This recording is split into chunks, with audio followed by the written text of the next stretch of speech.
I am willing winter on. It's still 30 degrees outside, but my AC has two temperatures, very cold and very, very hot. And hot is usually when it's off. Anything in between does not register. So I'm going with very cold so I can at least get rid of some of the humidity in here. Anyway, point being, I've always been concerned about verb tenses, and I've always been intrigued, is a better word, with verb tenses. Oh no, it's shadow puppet time. Wait, I can't get it. There it is. Little bunny foo. Okay. Sorry. I've always been intrigued by the differences in verb tenses, and I think I've mentioned this a few times before, especially with the difference between English and Chinese, Mandarin Chinese. And with my Mandarin Chinese students that used to come into my classes, which I don't teach anymore, but I did for a number of years, and especially in their writing, which I did a lot of with them, I noticed that their verb tenses was by far the thing that disrupted meaning the most. Let me explain that some more. Um, um, a lot of folks think that if you correct everything, you underline everything that's wrong in red, the person will fix it and they'll be great and they'll learn a lot.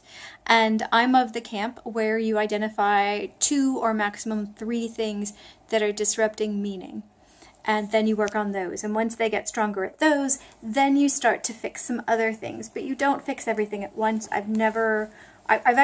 started out doing that and I stopped very quickly because it didn't work. It mostly just overwhelmed and frustrated the student and they stopped learning, period. Instead of learning anything or learning a lot, they just dropped away. And way too many language students drop away to begin with. So my goal was to not discourage. I don't know if I could inspire people to keep studying a language, but I definitely did not want to be the one to discourage them to stop.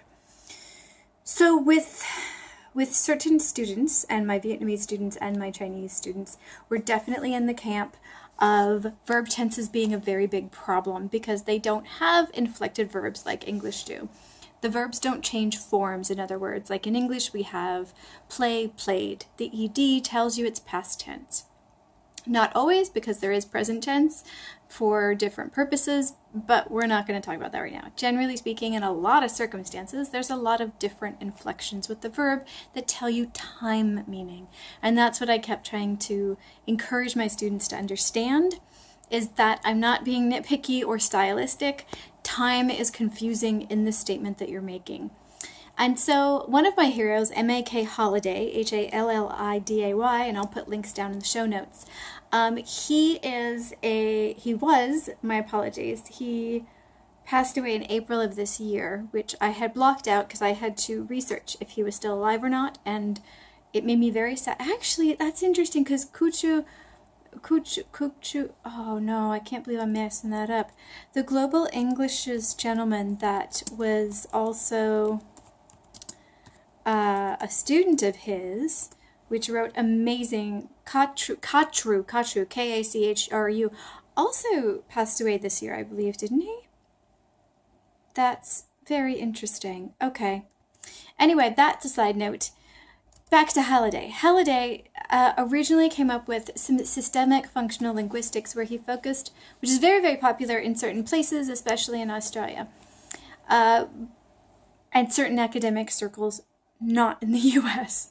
But there are some pockets of people that are huge fans of his. I just have not really been in them in a big sense, but I've been a huge fan of his because of the meaning-driven and function-driven approach to systemic functional grammar, systemic functional linguistics, yada, yada, yada.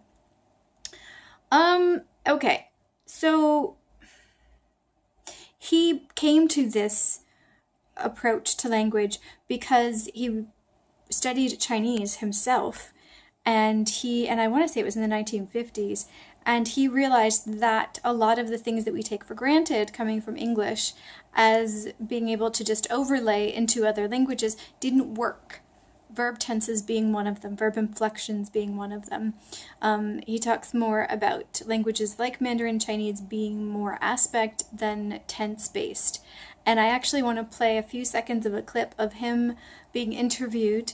When was this interview?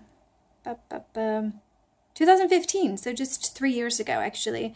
And he talks about a really interesting point with this. Again, it's about verb tenses, so if you're not a verb person, feel free to go to some of the other videos. But I think this is super duper interesting, so I'm going to try to turn this around and have you watch just a few seconds of this. There he is. Can I still say is if he passed away? That's not disrespectful, that's serious. I really, truly want to know that. Okay, here we go. For example, as you know, one of the features of Chinese, all over, all varieties of Chinese, is their strong concentration on, let's call it phase, if sometimes called aspect, I think phase is a better term, where there is a sense that the basic meaning of a lexical verb is not, as it is in English, to do something and get it to a completion, but rather to start out on it and then wait and see in the rest of this verbal group whether it's actually achieved anything or not. So I always have various examples of this where in English if you pick up the phone, you dial a number and it's engaged. Now I would say, oh, I tried to telephone you, but you were busy. Now in Chinese the notion of tried to telephone would be silly. I mean, all it could mean was I tried telephoning as a means of reaching, that's different, but the notion of tried to telephone in the sense of tried to get through just isn't the way they look at it. See? So what they say is, I telephoned you and didn't get through. So the telephoning was the trying, whereas in the English the telephoning is the completion. Oh my god, how interesting is that? And this is part of why, I would never get annoyed with my students for just not getting the verb ending. I was just like, the meaning, you've got such an interesting idea in this sentence, but the meaning's not coming through, you're confusing people with time, that kind of thing. And if you got the time right linguistically, we could probably get a window into the importance or lack of importance of time in those sentences, which I think is part of, but not totally what Haliday's talking about here, but it's part of the cultural thing can come through if the linguistical part is correct, if the grammatical part is correct. But with the errors just being really, really dense in that area, it was hard to get the window into the culture through another language, which I, of course, love to do because I'm super lazy. So I was like, I'd like to know as much about how you see the world and your opinions on what you're writing about through the language that I can easily read. And I'd like to help you express that in this other language so you can have a bigger audience. But that cultural difference in viewing time can't come through. I mean, that wasn't always the case. They wouldn't always have deep windows into cultural souls.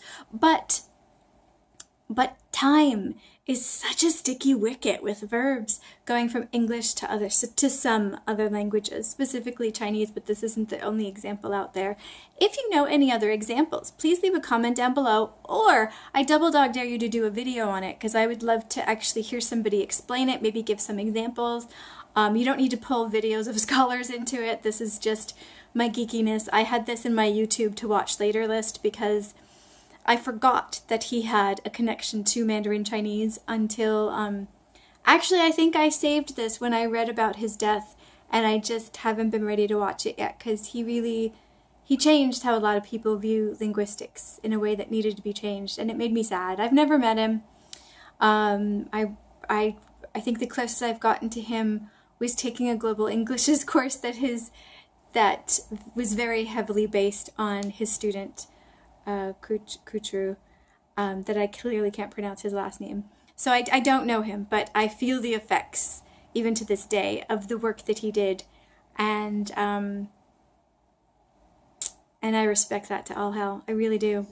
I really, really do. Anyway, I love the depth that verbs can tell us and not tell us about a culture via the grammar that it's attached to.